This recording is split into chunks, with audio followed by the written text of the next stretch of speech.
Introduction à l'algèbre, partie 2. Bonjour.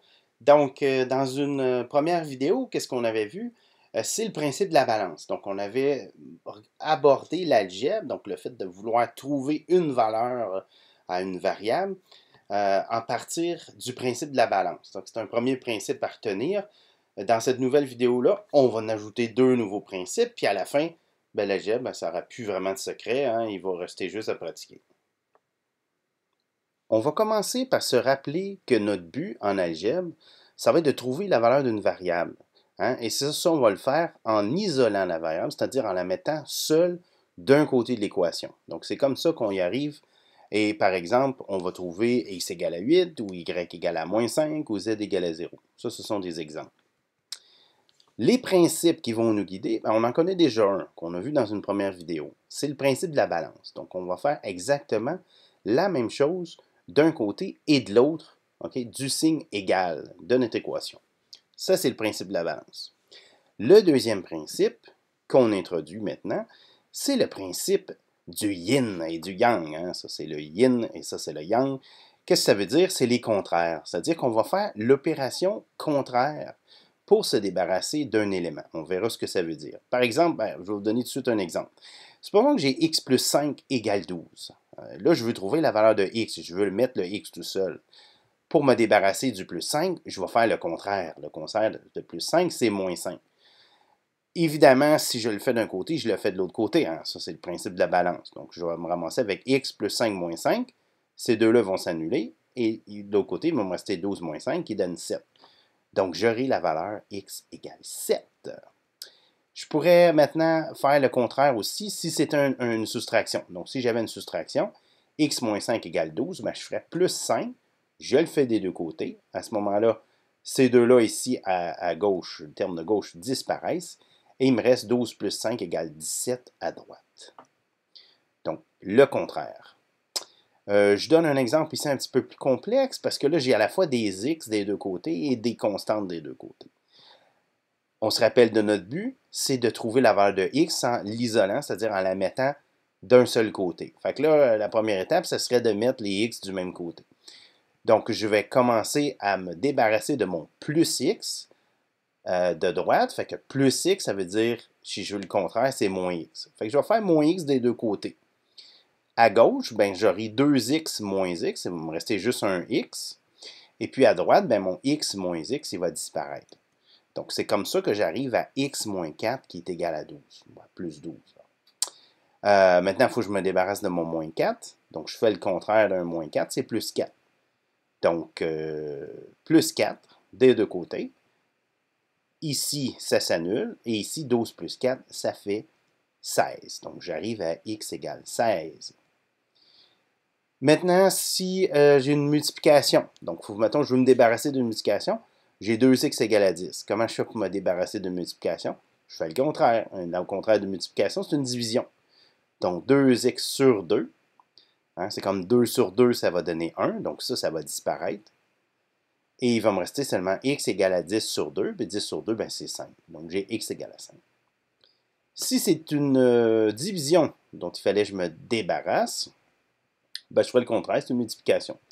Donc, x sur 2, c'est une fraction, c'est aussi une division. On a vu que c'était une division. Donc, je vais faire le contraire. Donc, le contraire de diviser par 2, c'est fois 2. Donc, je fais fois 2. Et puis là, j'ai deux numérateurs, 2 au dénominateur. Ça ici, ça s'annule. Ça donne 1. Donc, ça ne s'annule pas, en fait. Ça donne 1, ça se simplifie. Donc, j'ai x d'un côté et j'ai 2 fois 10 qui donne 20 de l'autre. Donc, mon x égale 20. Donc, on se rappelle, principe numéro 2, le yin et le yang.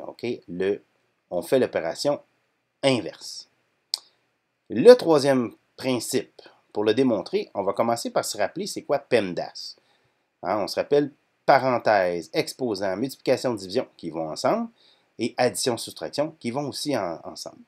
Donc, quand j'ai une chaîne d'opérations, là j'en ai une assez simple, merci, que vous pouvez résoudre.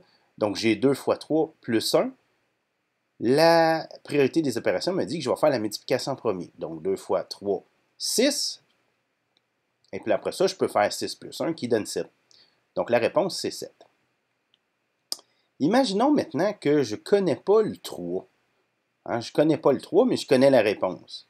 J'aurais par exemple 2x plus 1 égale 7. C'est exactement ce qui se passe ici. Hein? Donc, je sais déjà que la réponse va être 3. Mais supposons que je n'ai pas fait cette petite opération-là avant. Comment je fais pour le trouver?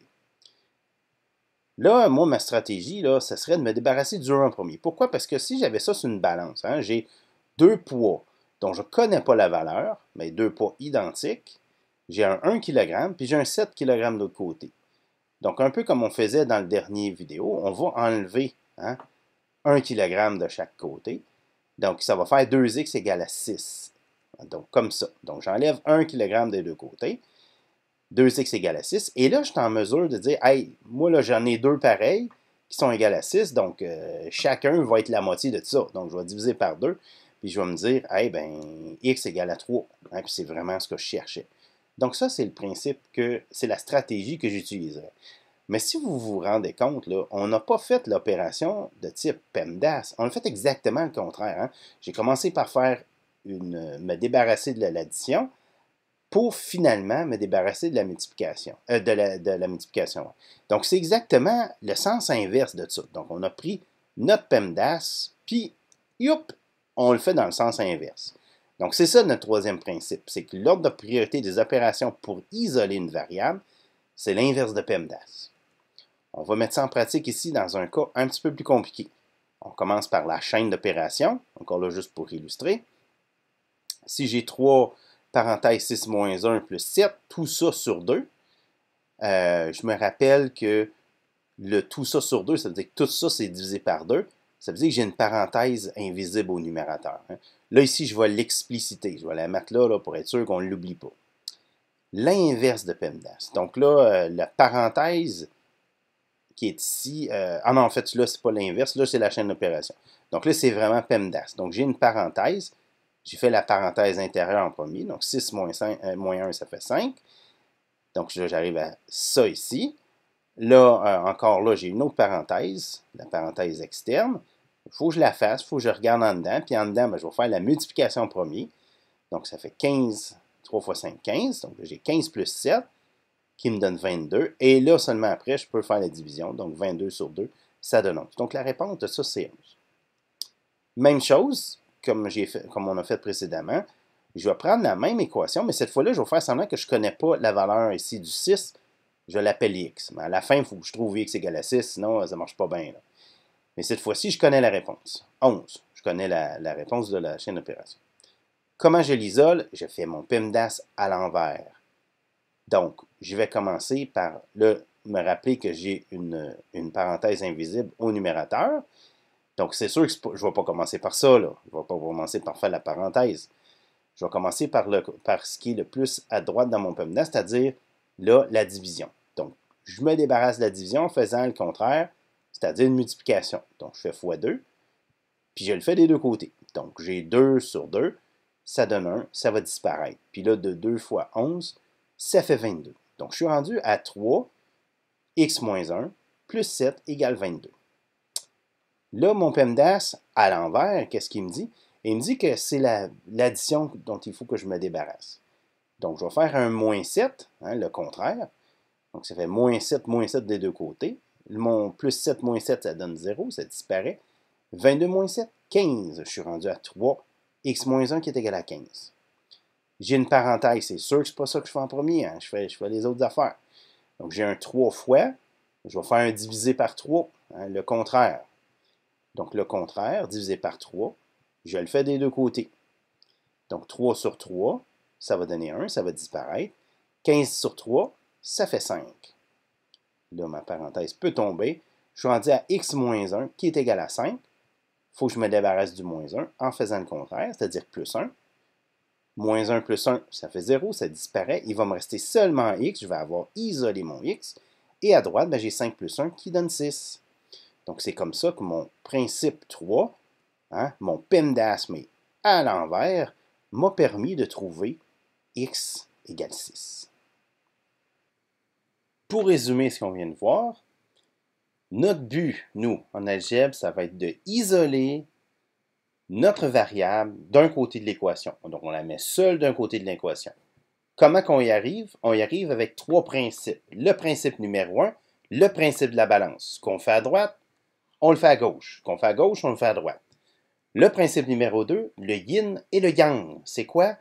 C'est qu'on fait le contraire. Hein? Si on veut se débarrasser d'un plus, d'une addition, on fait une soustraction. Si on veut se débarrasser d'une multiplication, on fait de la division. Donc, on fait l'opération inverse.